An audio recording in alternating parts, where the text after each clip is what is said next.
Hello friends, Vindhya online classes में आप सभी का स्वागत है। इस वीडियो के पहले मैंने आपको बताया कि भौतिक राशियाँ क्या होती है, ठीक है। मतलब फिजिकल क्वांटिटीज़ को हमने बताया, उसके टाइप्स पढ़े। अब हम क्या देखना चाह रहे हैं कि भौतिक राशियों को अब एक एक दो दो करके हम भौतिक राशियाँ लेना चाह रहे हैं, जो शॉर्ट वीडियो के माध्यम से है। तो इसमें वो भौतिक राशियाँ मैं ले रहा हूँ जिनमें कन्फ्यूज़न बना रहता है और जो थोड़ा सिमिलरिटीज़ रखती है एक दूसरे में, मतलब समानता या समान रूप से दिखती है थोड़ी।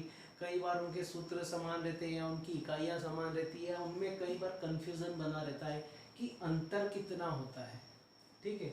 तो उन दोनों के बीच में अंतर भी हम देख लेंगे और वो क्या होती है ये भी देख लेते हैं एक्चुअल में, ठीक है। तो बिल्कुल छोटे छोटे वीडियो के माध्यम से मैं आपको ये बताना चाहूँगा भौतिक राशियों को। तो पहले की जो दो भौतिक राशियाँ हैं वो लिए मैंने दूरी और विस्थापन, ठीक है, जिसे हम बोलते हैं डिस्टेंस एंड डिस्प्लेसमेंट। दूरी मतलब डिस्टेंस और विस्थापन मतलब डिस्प्लेसमेंट। तो अब इसको हम यहाँ पर आगे देखते हैं कि क्या होती है, ठीक है। तो दूरी को अगर मैं सबसे पहले देखना चाहूँ तो दूरी होता क्या है कि किसी भी वस्तु द्वारा तय किया गया वास्तविक पथ, ठीक है। हम हैं यहाँ एक स्टेशन से दूसरे स्टेशन तक जा रहे हैं। जैसे मैं यहाँ से इस बिंदु तक जा रहा हूँ, तो ये रास्ता बना हुआ है इस तरीके से। तो यहाँ से लेकर जो मैं वास्तविक पथ पर होते हुए जा रहा हूँ, रोड पर होते हुए जा रहा हूँ और ए स्टेशन से बी स्टेशन तक पहुँच रहा हूँ, तो ये जो वास्तविक पथ की जो लंबाई है, ठीक है, तो यही वास्तविक पथ की लंबाई जो है वो क्या है, दूरी है। तो क्या है, किसी वस्तु द्वारा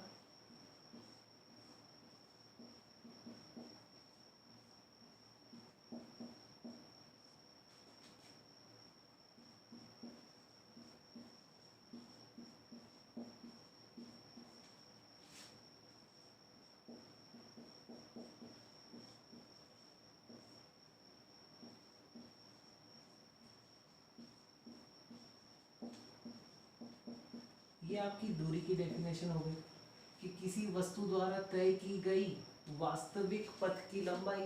तो जो पथ है बस वही, ठीक है, जिस रोड पर, मतलब रोड पर जो चलते जा रहे हैं और जितनी दूरी तय की गई है, ठीक है। तो यही क्या हुआ, यहाँ पर दूरी को डिफाइन कर रहा है, ठीक है। अब इसी के रिस्पेक्ट में विस्थापन को देखते हैं कि विस्थापन होता है क्या। दोनों को साथ में लेते हुए चलेंगे ताकि इसमें अंतर भी स्पष्ट होते जाएगा और आपको ये भी पता चलते जाएगा कि ये चीज क्या है, ठीक है। अब यहीं पर स्टेशन ए ले लेता हूँ और यहाँ पर स्टेशन बी ले लेता हूँ।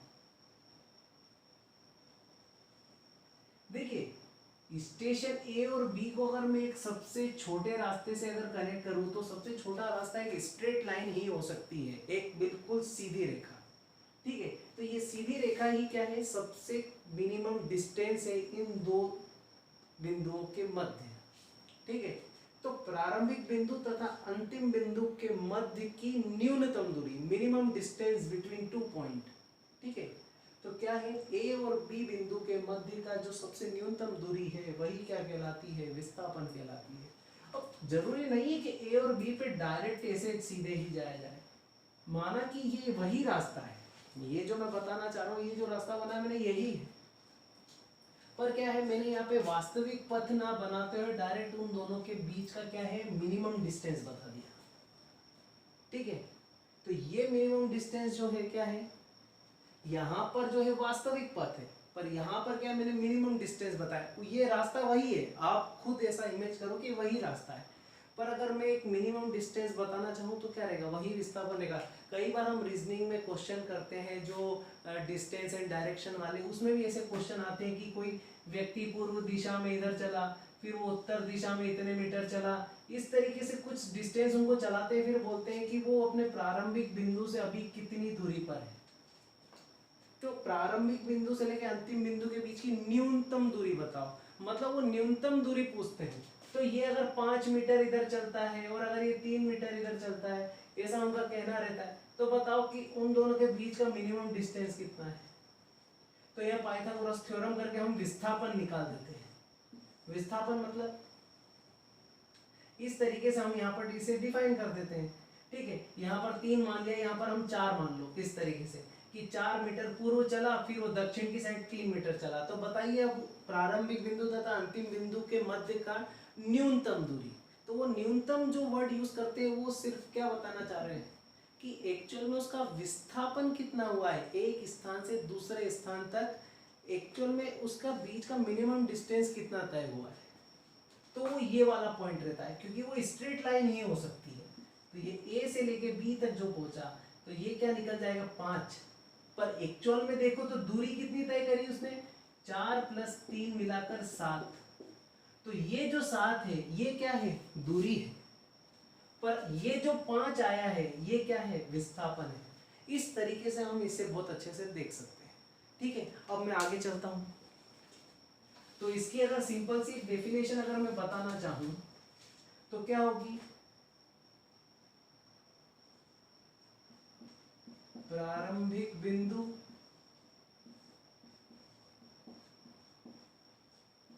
तथा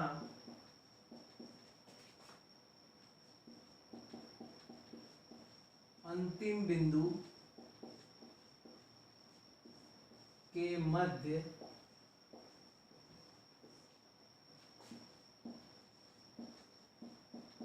न्यूनतम दूरी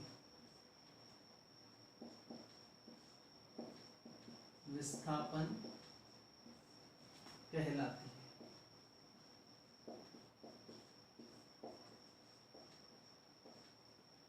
क्योंकि ये भी कुछ ना कुछ दूरी है, ऐसा थोड़ी है कि दूरी में काउंट नहीं होगी, पर ये एक्चुअल में किस रूप में है, विस्थापन के रूप में। क्योंकि ये कौन सी दूरी है, ये न्यूनतम दूरी है। ये जरूर याद रखना पड़ेगा कि मिनिमम डिस्टेंस बिटवीन 2 पॉइंट। ठीक है, इस तरीके से हमने दूरी और विस्थापन की डेफिनेशन देखी। ठीक है, अब ये देख लेते हैं कि ये क्या है। ठीक है, अब आप खुद देखो कि दूरी क्या है, इसकी दिशा हमेशा बदलते जा रही है। ये एक ही स्ट्रेट मतलब फॉरवर्ड नहीं चल रही है, ये इधर रोड पर इधर भी मुड़ना है, इधर भी मुड़ना है। मतलब ये क्या है, इसका कोई डायरेक्शन तय नहीं है। मतलब ये क्या है, अदिश राशि है।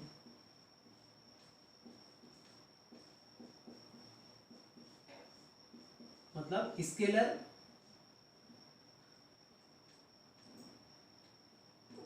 स्केलर क्वांटिटी है। ठीक है, अदिश राशि है। अब यहीं पर अगर इसके देखें तो आप खुद देखो, ए से लेके बी तक ये बिल्कुल कैसा गया है, स्ट्रेट, बिल्कुल सीधा गया है। मतलब ये क्या है, यहाँ पर दिशा है, मतलब ये क्या है, सदिश राशि है। मतलब ये वेक्टर क्वांटिटी है।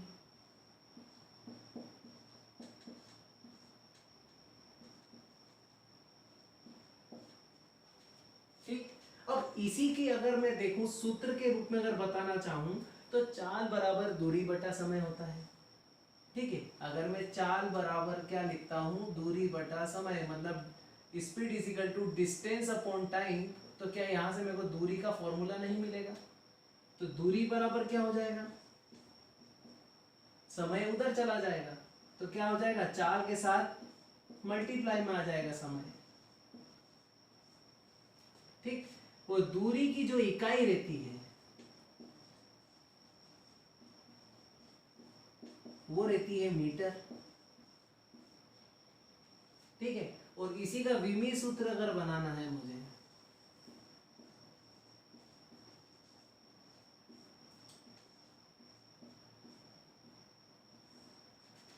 तो विमीय सूत्र क्या रहता है, m0l1t0।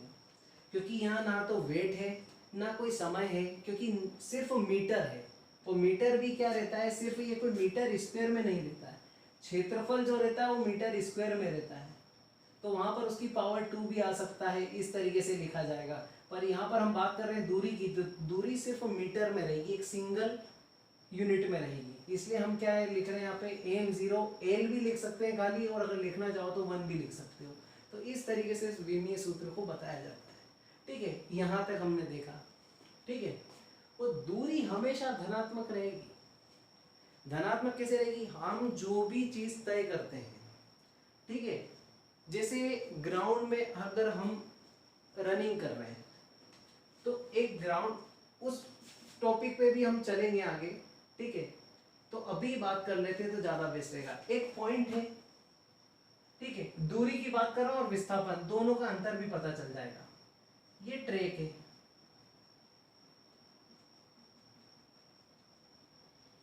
ये यहाँ राउंड घूमकर हम यहाँ तक आ गए।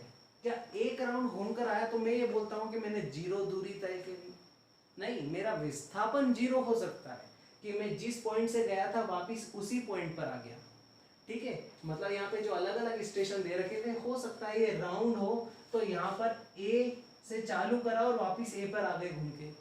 तो विस्थापन हाँ मैं कह सकता हूँ कि मेरा चेंजेस नहीं हुआ, प्लेस में जिस प्लेस पे था वहीं आ गया वापिस। पर दूरी तो मैंने तय करी है ना। मैं 400 मीटर का एक राउंड घूमकर आया हूँ, ये 400 मीटर का एक राउंड है। ये जो परिधि है इस सर्कल की या सर्कमफेरेंस है, तो वो कितनी है? 400 मीटर। तो ये 400 मीटर तो मेरे द्वारा तय किया गया ना, मतलब दूरी तो काउंट हुई है ना, मैंने दूरी तो तय करी है, इसलिए दूरी हमेशा क्या रहती है? धनात्मक रहती है।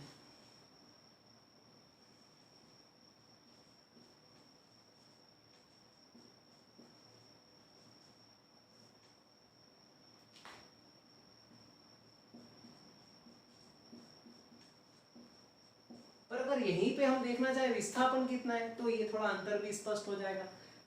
यहाँ पर धनात्मक भी हो सकता है, ऋणात्मक भी हो सकता है और शून्य भी हो सकता है। ठीक है, ये शून्य भी हो सकता है।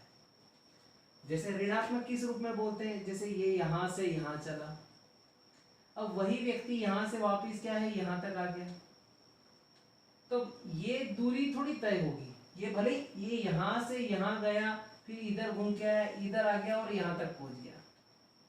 ठीक है, तो ये तो हो गई दूरी, पर ये हो गया विस्थापन। तो ये ठीक है, अगर हम इधर प्लस का स्केल देखें, इधर माइनस का स्केल देखें, तो हो सकता है कि ये ऋणात्मक हो गया क्योंकि ये इधर साइड आ गया। ठीक है, और हो सकता है कि ये यहां से वापस यहां पहुंच गया। ठीक है, इधर चला था, इधर आया, इधर आया, इधर आया और वापस इधर जाते हुए इस पॉइंट पर ही आ गया। तो क्या हो चुका है? दूरी भले ही ये काउंट हो सकती है, पर ये विस्थापन कितना हो गया इसका? शून्य। ठीक है, इसलिए क्या बोलते हैं कि विस्थापन धनात्मक, ऋणात्मक या फिर शून्य हो सकता है। तो इस तरीके से इस डायग्राम से काफी कुछ क्लियर हुआ होगा कि एक राउंड अगर आप दौड़ोगे तो जरूर बोलोगे कि मैंने इतनी दूरी तय की, पर विस्थापन वहीं क्या बोलोगे आप? शून्य, क्योंकि हम घूमकर वापस उसी जगह आए। और न्यूनतम दूरी क्या है फिर उसी पॉइंट की? क्योंकि हम प्रारंभिक बिंदु और अंतिम बिंदु, तो प्रारंभिक भी यही था, घूमने के बाद अंतिम भी यही आया, तो इन दोनों के बीच की दूरी क्या है? अरे जब उस पॉइंट पर ही घूमकर वापस आ गए तो उसके बीच की न्यूनतम दूरी कितनी हो गई? शून्य। इसलिए हम बोलते हैं कि वो विस्थापन शून्य भी हो सकता है।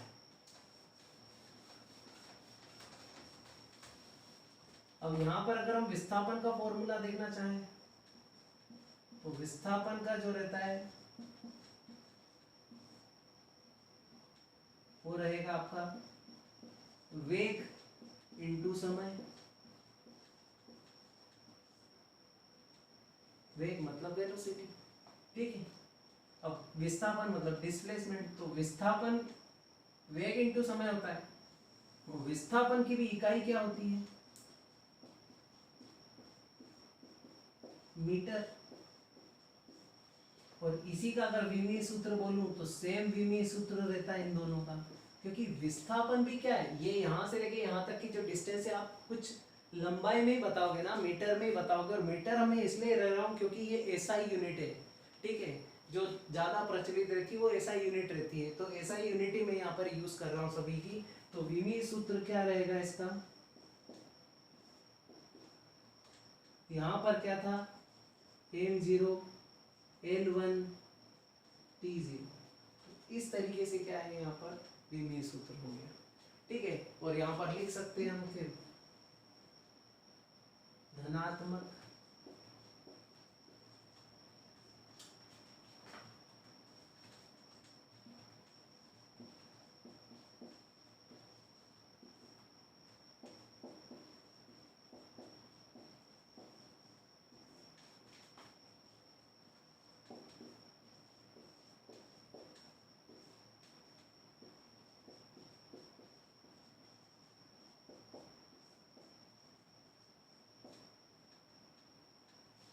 इस तरीके से हमने देखा कि दूरी क्या होती है, विस्थापन क्या होती है, विस्थापन क्या होता है, वो दोनों के बीच में अंतर। तो ये प्रमुख चीज है। इसमें मैंने काफ़ी कुछ क्लियर कर दिया है कि दूरी और विस्थापन को लेकर। अगर उसके बाद भी आपको कुछ डाउट्स रहता है तो आप बिल्कुल कमेंट बॉक्स में मुझे बता सकते हैं। ठीक है, अगली बार फिर अगले नेक्स्ट वीडियो में भी ऐसे ही सिमिलर कोई दो भौतिक राशियां लेकर आऊँगा जिसमें हमेशा कुछ कन्फ्यूज़न रहता है या दोनों एक जैसी होती है। ठीक है, तो उनके बीच में हम उनकी डेफिनेशन देखेंगे, उन्हें समझेंगे और उनके बीच का अंतर स्पष्ट करेंगे। ठीक है, तब तक के लिए धन्यवाद।